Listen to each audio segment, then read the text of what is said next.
Salut, c'est Jal, retrouvez-moi sur le mensuel, une petite interview sympa qui parle de mon spectacle qui s'appelle Actu River et je vous embrasse très fort. We are going to play a typical number.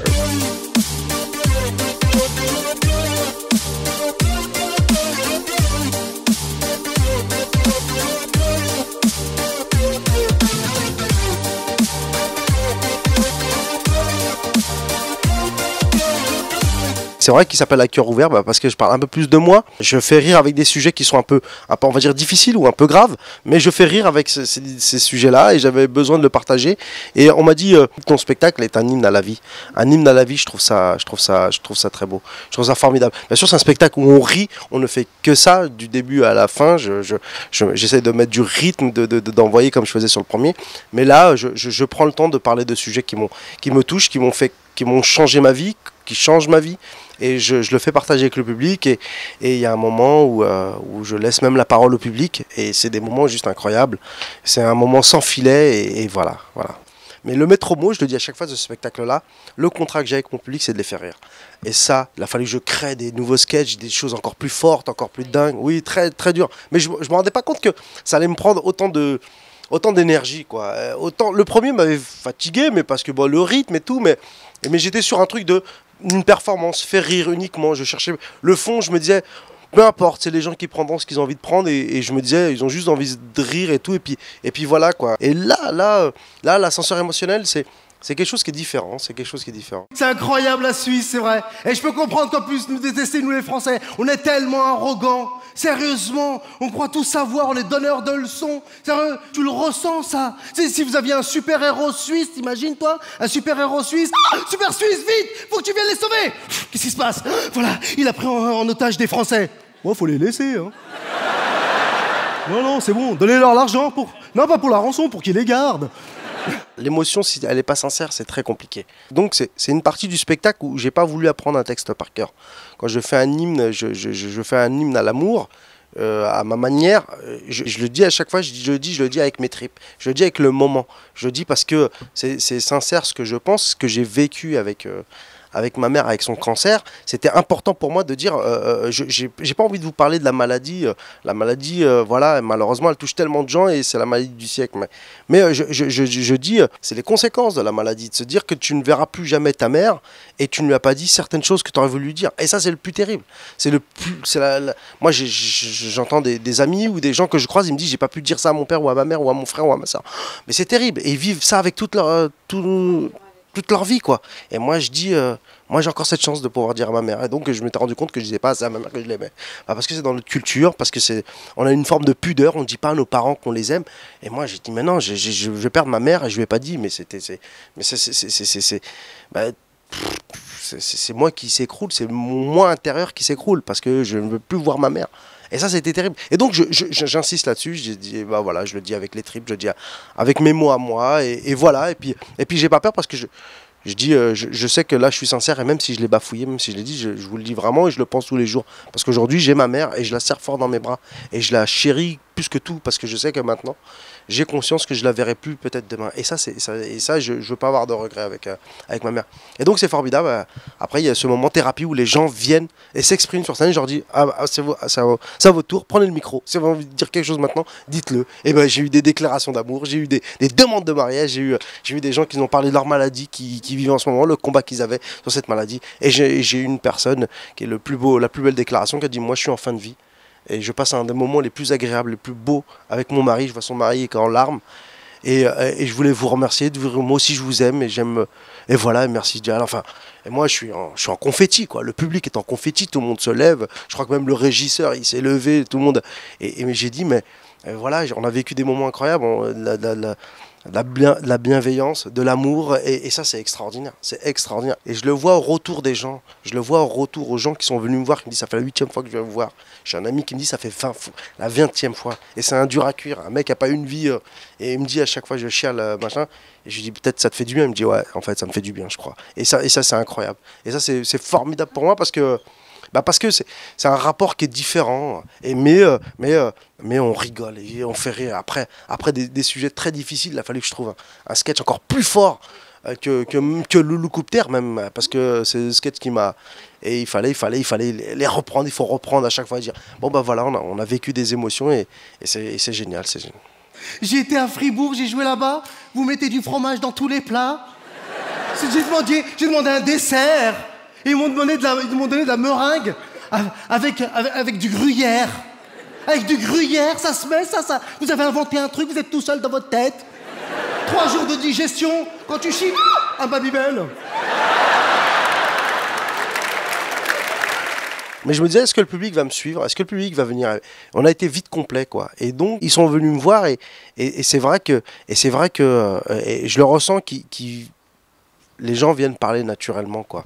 Même s'ils disent, waouh, c'est difficile de monter sur scène. Je dis, ah, t'as vu, c'est pas facile. Je fais des vannes, je dis, ah, tu vois, les projos, les machins. Et t'as vu celui-là, comment il est habillé. Enfin voilà, je fais toujours plein de trucs. Et c'est vrai que quand ils parlent, ouais, moi, je suis toujours le premier étonné, quoi. Et donc, oui, c'est peut-être cette relation qui s'est créée.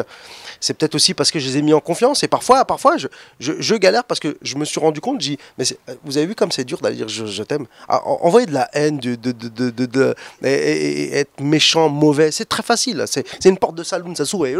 On dit les premiers gros mots que tu veux, dire les pires choses, mais aller dire je t'aime ou faire une confession, de se dire bon voilà, je me pardonne, je m'excuse. Il y a un type qui est venu monter sur scène en larmes, hein, c'est costaud, il avait ses frères et il dit voilà, c'est ma soeur qui nous a forcé à venir, enfin forcé, en plus il a dit le mot forcé à venir. Je suis content et je voulais juste me faire pardonner auprès de mes frères et tout ce que j'aurais pu leur faire et tous les galères. Et je vois des gaillards en train de chialer, quoi. Et je dis bah parce qu'on se parle pas en fait. Et peut-être c'est une drôle de période. Je dis on est hyper connecté au monde, mais on n'est pas hyper connecté à soi-même et aux gens qui sont autour de nous. Et je dis et pour finir, je dis la maladie, c'est le seul truc qui m'a reconnecté avec moi-même. C'est fou de dire ça, quoi. On est tous je le disais, on est tous à la recherche de likes virtuels, mais les plus beaux des likes, c'est ceux que tu as dans la vie quand on sourit, quand il y a une jolie fille qui te sourit, tu es heureux, quand quelqu'un te dit merci, quand une vieille dame, tu lui as ouvert la porte, elle dit merci jeune homme, ou tu pars avec, quoi, ou oh, vous êtes élégante, oh, je sais pas, ou un compliment, ou une politesse, mais c'est extraordinaire, ou un enfant, ou un truc, c'est extraordinaire, c'est comme donner un cadeau à un enfant. On dit le meilleur moment quand on donne un cadeau à un enfant, c'est pas quand on lui offre, c'est pas le cadeau en soi, c'est quand tu as le regard du moment où tu lui offres. Ça vaut tout l'or du monde. Il te regarde quand mais t'es pris d'émotion. Et je dis, c'est bizarre qu'on n'aille plus chercher ces émotions-là. Alors, j'ai pas d'explication. C'est là, voilà. Bon, on est hyper connecté, mais hyper seul. Vous avez la garde suisse au Vatican. Ça, c'est votre armée? Des mecs avec une lance bariolée. Qu'est-ce qu'on fait s'il y a des terroristes?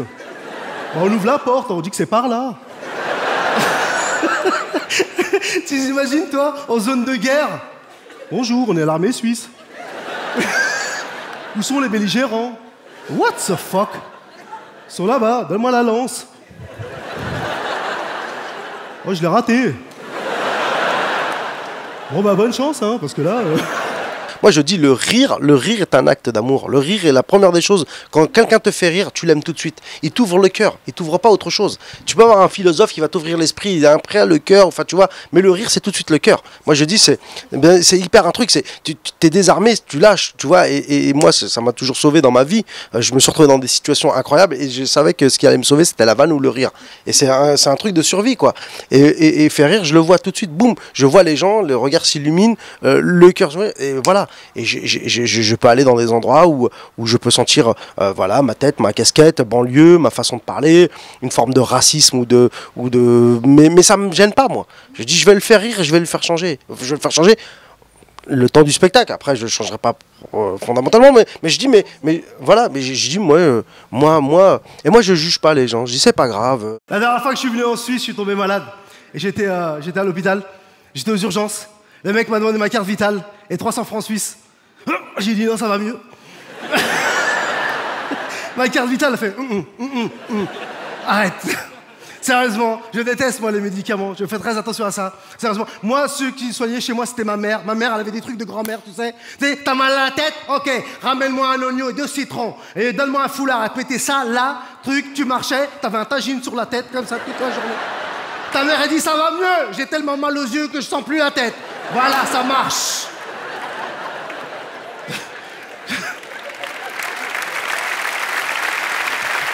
c'est spontané, la méchanceté ça arrive tout de suite, l'être humain est profondément quelqu'un de méchant. Et on a quelque chose de mauvais en nous, mais on lutte parce qu'on a une conscience, on sait que le mal c'est pas bien. Et il faut donner de l'amour, et donner de l'amour, faire du bien, mais c'est un travail. Il y en a qui naissent avec ça, il y en a d'autres qui ne l'ont pas, mais on apprend, on inculque les enfants à être bons, à être gentils, à donner, à partager, et c'est ce genre de choses. Et c'est des fondamentaux qu'on apprend tous les jours, même en vieillissant, en grandissant. On n'oublie pas, sois bon avec ton prochain, fais le bien avec ton prochain, donne à ton prochain, ne le critique pas, ne sois pas méchant gratuitement.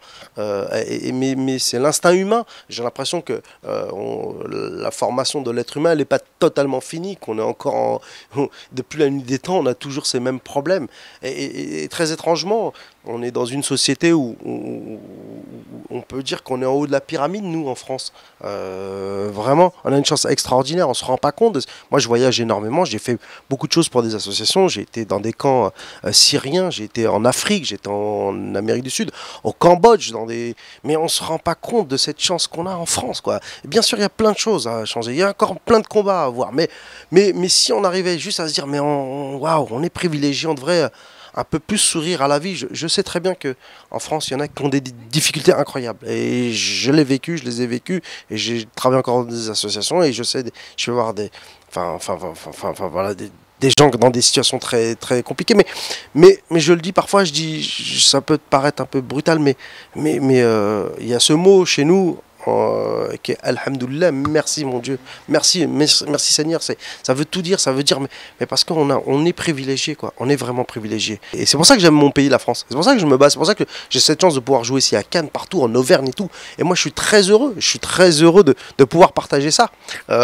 Et c'est tellement plus gratifiant en fait. C'est tellement plus fort. Moi, je le dis, quand on me dit alors ce spectacle, quand je parle avec des amis, des intimes, je dis hey, mec, il se passe un truc, quoi. Il se passe un truc, parce que même moi, je suis un peu désarçonné, je sais plus trop comment appréhender parfois ce truc de les gens veulent me serrer dans les bras, ou les gens qui viennent, je dis une photo, ils me disent non, pas de photo, je vais juste vous serrer dans mes bras. C'est très étrange, je vais juste vous remercier. Mais je dis, tu vois, il se passe un truc. Et je dis, mais c'est bizarre, j'ai l'impression que les gens, ils avaient besoin de ça, en fait, ils ont besoin de ça.